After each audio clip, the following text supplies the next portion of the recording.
Así que, bueno, hoy quería compartir con ustedes la vida de un personaje que se encuentra en la palabra de Dios, que realiza un ministerio muy importante en la casa de Dios. No hace falta tener dones espectaculares, ni ser personas notables, como quien dice. Es un ministerio que cada uno de los hermanos podemos hacer y es necesario hacerlo. La historia de este personaje se encuentra en la carta del apóstol Pablo a Tito, la segunda carta.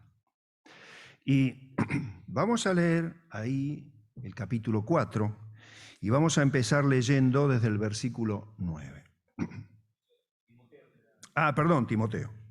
Ahí está. Gracias, Hernán, querido. Ya estaba desorientando a los hermanos. Segunda Timoteo 4, 9 al 13. ¿Por qué es necesario comenzar a leer esto? Porque esto nos va a dar el contexto de la situación que estaba pasando el apóstol Pablo. El apóstol Pablo está escribiendo su última carta. El apóstol Pablo está pronto a partir a la presencia de Dios. El apóstol Pablo estuvo muchas veces preso, pero esta es la última vez que él está preso. Él tiene que ir y declarar ante el César. Otras veces estuvo preso el apóstol Pablo. Claro que sí. Ustedes recuerdan que la carta de Pablo a los filipenses fue escrita en un momento que Pablo estaba preso. Y usted lee esa carta y usted dice, qué bárbaro, Pablo está exultante, de gozo. Le dice a los hombres, regocíjense en el Señor siempre. Y yo sé que a pesar de esta situación voy a estar libre y voy a volver a estar con ustedes. ¿Recuerdan la carta? Él habla así. Pero en esta carta es distinto, ¿no? Es como alguien dijo, ¿no? Decía un predicador, es el canto del cisne. Ya está dejando su lugar. Y él está realmente buscando que Dios lo sostenga, que Dios lo ayude. Y entonces vemos ahí, en estos textos, algo de la situación de Pablo. Él está preso en Roma, en una cárcel que no era muy cómoda. Usted imagínense lo que era la ciudad de Roma, ¿no? Las ciudades donde hay mucha gente. Bueno, imagínense lo que era una cárcel, lleno de ratas, lleno de pestes, de enfermedades. Ahí no, imagino que no la limpiaban todos los días, de excrementos, de desperdicio, con poco abrigo, humedad. Así estaba Pablo. Y entonces vemos ahí, versículo 9, le dice a Timoteo, procura venir cuando te acuerdes. No, vení pronto, Timoteo, te necesito que estés conmigo. Y entonces sigue él diciendo la causa por la cual quería que Timoteo esté con él. Porque Demas me ha desamparado amando a este mundo. El mundo es así, da un amor egoísta, no piensa en los demás. Pero el amor de Cristo es distinto. El amor de Cristo da sin recibir. Bueno, Demas lo abandonó, se fue al mundo, a Tesalónica. Después dice, se ha ido a Tesalónica. Crescente se fue a Galacia, evidentemente por algún ministerio, por alguna situación, Pablo lo mandó a Galacia. Tito se fue a Dalmacia. Solo Lucas está conmigo. Ese médico que lo acompañó en todo su trayecto, que estuvo con él, solo Lucas está conmigo. Dice, toma Marcos y tráele contigo porque me es útil para el ministerio. Pablo iba a dejar establecido cosas que había que hacer. Él sabía que iba a partir, pero dice, bueno, el ministerio tiene que continuar. Entonces lo iba a tomar a Tito, a Timoteo, y le iba a dar indicaciones. Me es útil para el ministerio, ¿eh? Un hombre que había resbalado, ahora dice, me es útil, está restaurado, tráelo. ¿Qué más dice? A Tíquico lo envía a Éfeso, también.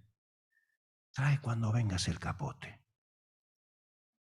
que dejé en Troas, en casa de Carpo, y los libros, mayormente los pergaminos, claro. Hacía frío. Trae el capote.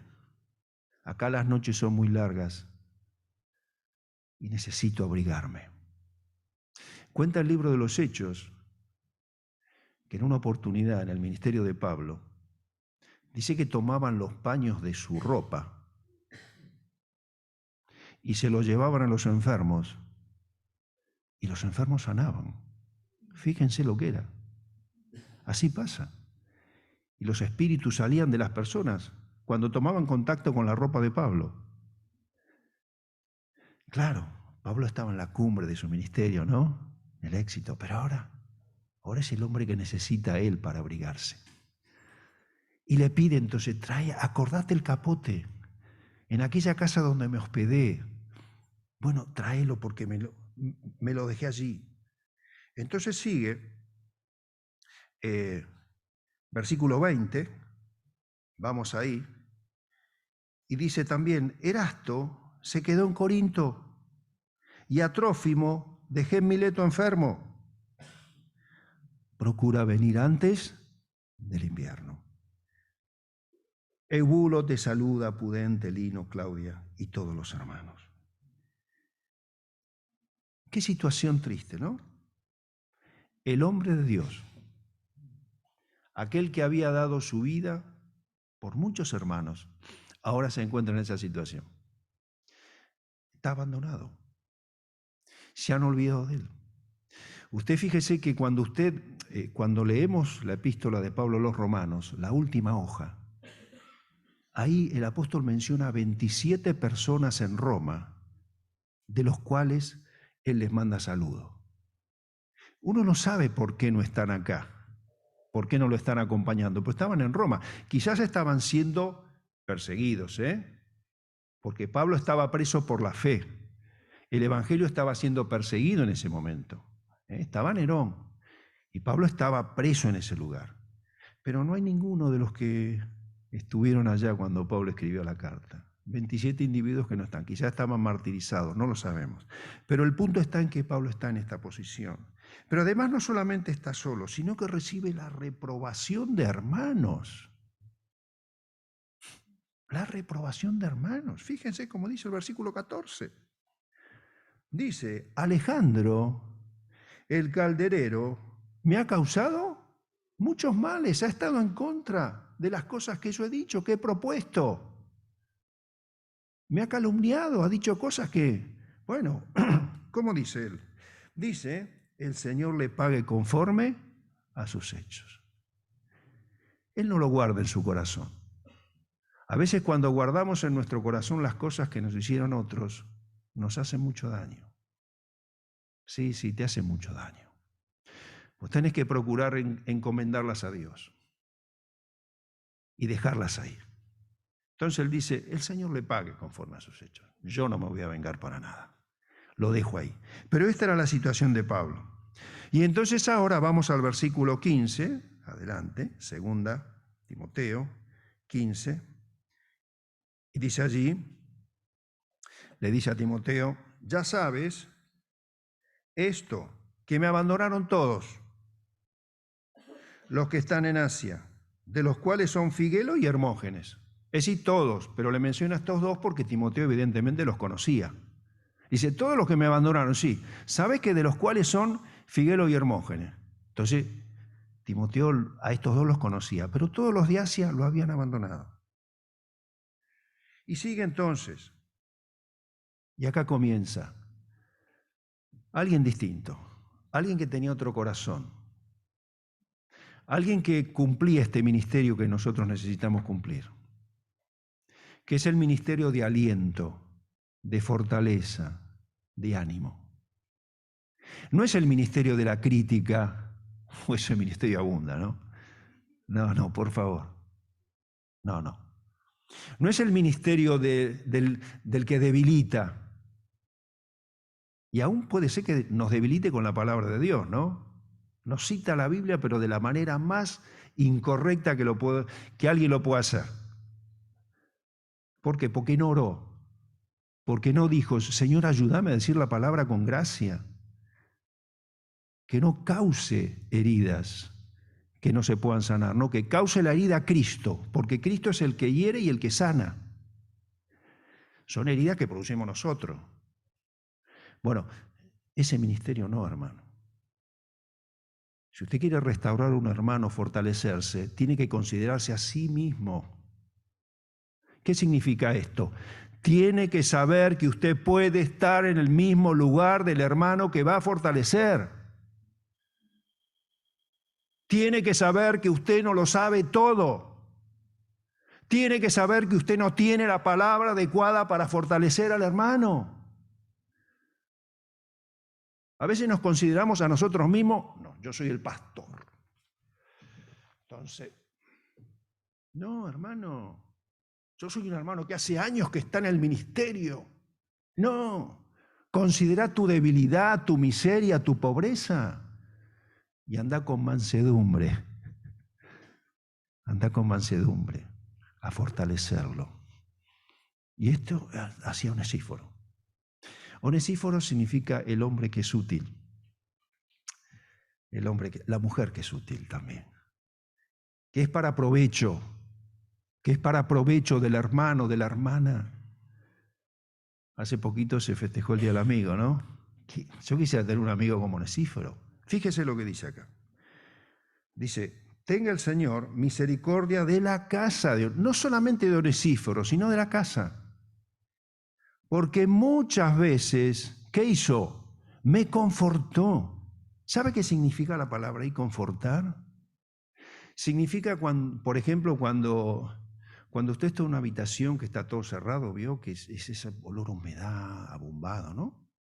Pero uno abre las ventanas y entra el sol y entra ese aire fresco. Eso significa, cuando vos viene alguien y te conforte, vos decís, es esa persona que va y que te ilumina, esa persona cuyas palabras, vos decís, te dan fuerza. ¿Por qué? Porque primero la fuerza viene de Dios. Onesíforo evidentemente fue un hombre que estaba orando por Pablo, que estaba pidiendo a Dios, Señor, dame la palabra adecuada. Y no solamente fue la palabra, probablemente le llevó alimentos, le llevó ropa, lo asistió a Pablo. Sí. Entonces dice, tenga el Señor misericordia de la casa de Onesíforo, porque muchas veces me confortó.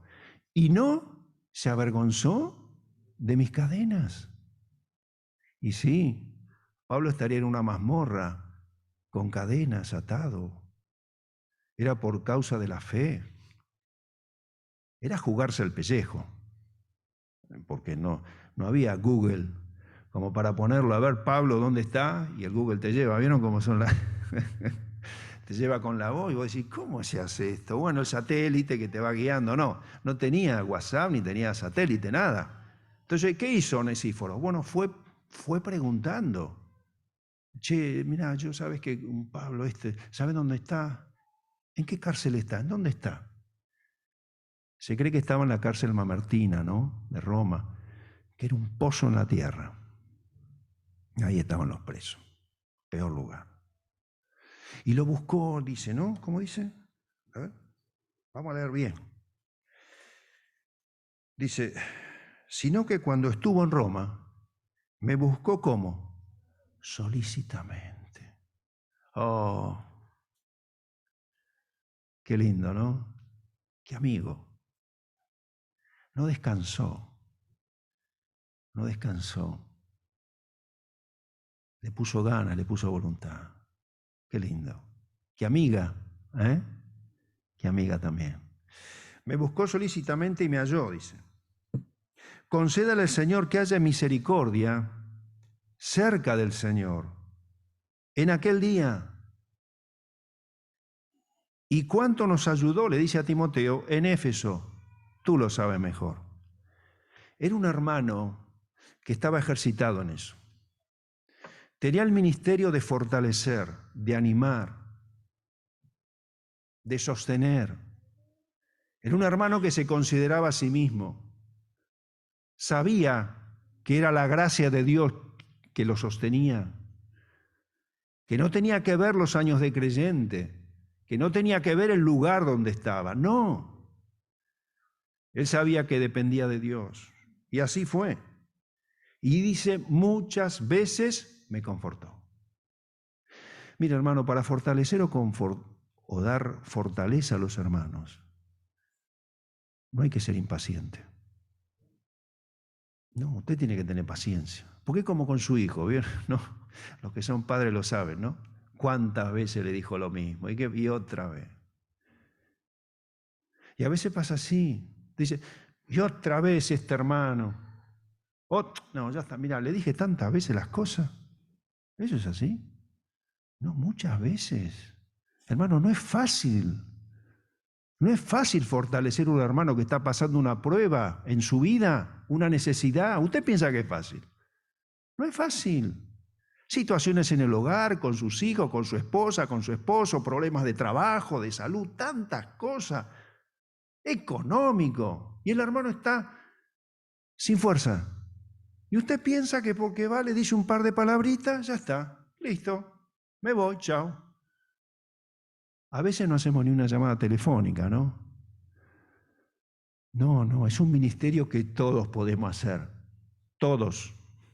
Entonces, dejemos el ministerio de la crítica, dejemos el ministerio de la murmuración porque eso abunda, está en nosotros y yo el primero con la bandera, como decía Jorge, ¿no? Yo voy primero en esa lista, dejémoslo.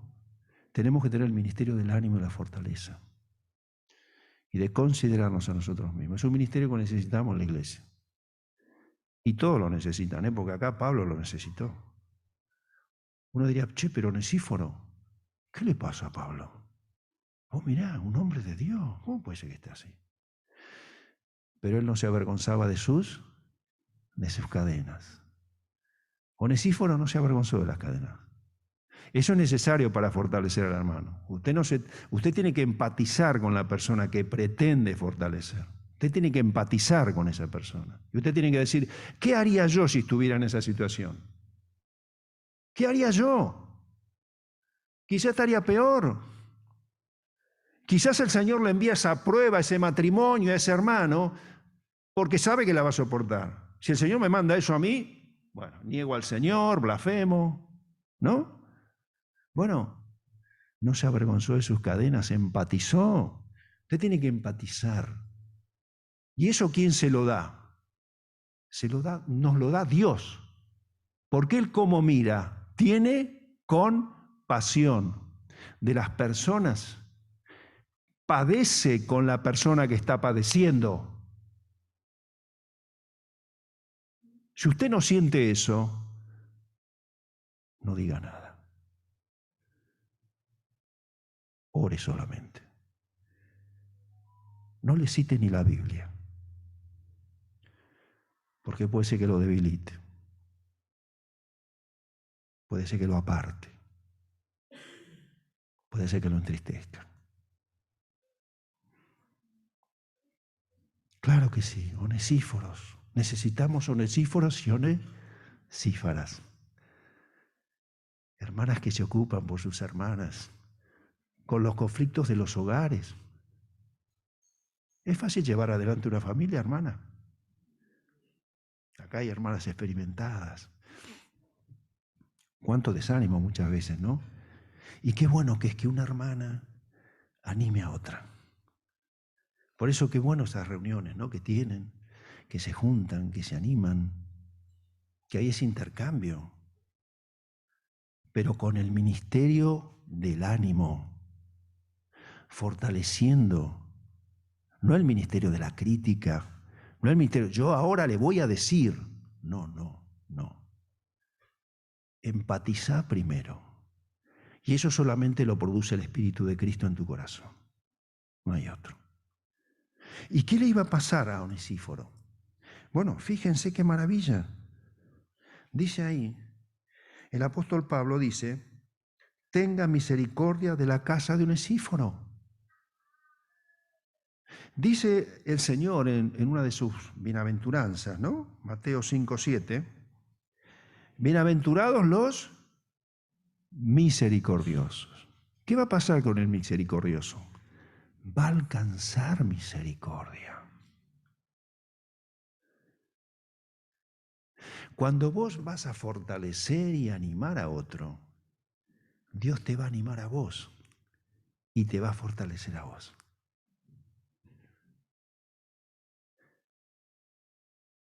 Tenemos que dejar de pensar un poco en nuestros problemas y tenemos que pensar en el otro. en aquel que está en la situación difícil. Porque dando se recibe. ¿Es así? Es así. Cuando vos das misericordia, cuando vos fortaleces, Dios te lo hace a vos. Porque eso es una característica de Dios. Tenemos que ser misericordiosos como nuestro Padre es misericordioso. Esto no pasa en el mundo. No, esto no pasa. Pero en el pueblo de Dios tiene que pasar. Debe pasar. Debe pasar.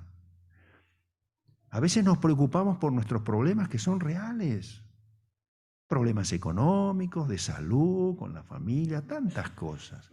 Pero hay que dejar esos problemas un poco de costado y ocuparse del hermano, de la hermana. Y Dios hace esto. La casa de Onesíforo fue bendecida. No solamente Onesíforo, sino su esposa, sus hijos, sus padres, su madre. ¡Qué legado hermoso que dejó este hombre! Sí, ¿se imaginan los hijos cuando lo veían salir de la casa? ¿Dónde vas, papá? Y voy a verlo a Pablo. Pablo, ¿qué le pasa? Y le contaría. Qué imagen dejó el padre, ¿no? Qué hermoso. Y la madre, preparando las cosas, el alimento para llevárselo a Pablo, el abrigo. Sí, qué lindo. Qué legado que le dejaron a la familia. No solamente alcanzó la misericordia para él, sino para su casa, para los suyos. Oh, qué lindo que es esto. Ojalá, hermanos, lo podamos alcanzar. Y que el Señor nos ayude para que este ministerio lo podamos desarrollar. ¿Hace falta tener dones especiales? No hace falta tener dones especiales. Solamente hace falta tener nada menos, ¿no? De una comunión con el Señor y mirar como Él mira. Mirar como Él mira. Porque si no, ¿sabe qué va a pasar? Va a pasar de que vos vas a ver que lo que el hermano tiene es una pajita pequeña. ¿No? ¿Es así? Vos vas a pensar que tu hermano tiene una viga. Y no es así. El Señor dice todo lo contrario. Vos tenés una viga, el hermano tiene una pajita. Considerate a vos mismo. Porque a veces pasa así. Y con una viga se puede ver, no se puede ver. Y vamos a hacer daño. Entonces hay que pedir, Señor, mostrame mi miseria, mi necesidad y ayúdame. Y el Señor te va a ayudar. Y vas a hacer de fortaleza a tu hermano, a tu hermana, porque esto lo hizo Onesíforo. Un hombre útil, de provecho. Una mujer útil, de provecho en la casa de Dios. Hacen falta en la casa de Dios. Así que el Señor nos ayude para que esto se pueda realizar. 1 Timoteo 3:16, ¿cómo dice? Dice, ahí, 1 Timoteo, ahí está. Dice, en esto hemos conocido el amor. ¿Conociste el amor del Señor? Hoy hablamos del amor del Señor. Sí, lo conozco. Bueno, ¿qué hizo el Señor? Puso su vida por nosotros. Bueno, si decimos que lo conocemos, si decimos que lo hemos recibido, dice, también nosotros debemos ¿qué? Poner la vida por nuestros hermanos. ¿Y qué es poner la vida por nuestros hermanos? Bueno, el Señor puso su vida en la cruz, ¿no? No sé si vamos a tener que poner la vida unos por otros, eso el Señor lo sabe. Hay países donde hay persecución y donde esto a veces sucede. Pero por lo menos, hermano, demos el tiempo, demos el interés. Esas cosas prácticas es poner la vida por el hermano. Esas cosas prácticas de todos los días. Poner la vida por mis hermanos es tener en estima a mi hermano. Y significa eso. ¿Y cómo lo vamos a hacer? Proverbios 12:25. Y con esto vamos terminando. Proverbios 12:25 dice, la congoja en el corazón del hombre, ¿qué hace? Lo abate. Lo abate. Y sí. ¿Cuántas veces estaba? Pablo estaba abatido. Estaba abatido. Y el gran apóstol Pablo, a pesar de que el Señor dice, en ese mismo pasaje, dice que en mi primera defensa ninguno estuvo a mi lado, pero el Señor estuvo a mi lado y me dio fuerza. Sí, claro que sí. Gracias a Dios porque es así. Dios no te va a abandonar. Pero qué bueno que es cuando en la iglesia ese ministerio de fortaleza y de ánimo se practica. ¿Y qué dice? La buena palabra, ¿qué hace? Lo alegra. ¿Y qué palabra es? La palabra de Dios. Aquella palabra que el Señor te dio en alguna prueba, en alguna situación. Entonces vos estás consolando y fortaleciendo al hermano con eso. Son las herramientas que Dios te da. Son las herramientas que Dios va produciendo en tu vida en el periodo de la prueba. En el periodo de la prueba, Dios nos está enseñando, porque es una escuela. Entonces, en ese periodo, si vos la atravesás en la voluntad de Dios, Dios te va a dar consuelo por su palabra. Y esa palabra que Dios te dio en ese momento, vos la vas a poder usar para consolar cuando encuentres a tu hermano abatido o a tu hermana abatida. ¿Cuánto consuelo trajo para nosotros el Salmo 34 que Jorge citaba tanto? ¿Recuerdan? Es un salmo que tenemos en la iglesia, ¿de cuánto hace, no? Pero ¿cuándo le llegó a Jorge ese salmo? ¿Cuándo estaba? Cuando estaba detenido. Ojo, no estaba detenido porque había robado un banco, ¿eh? No.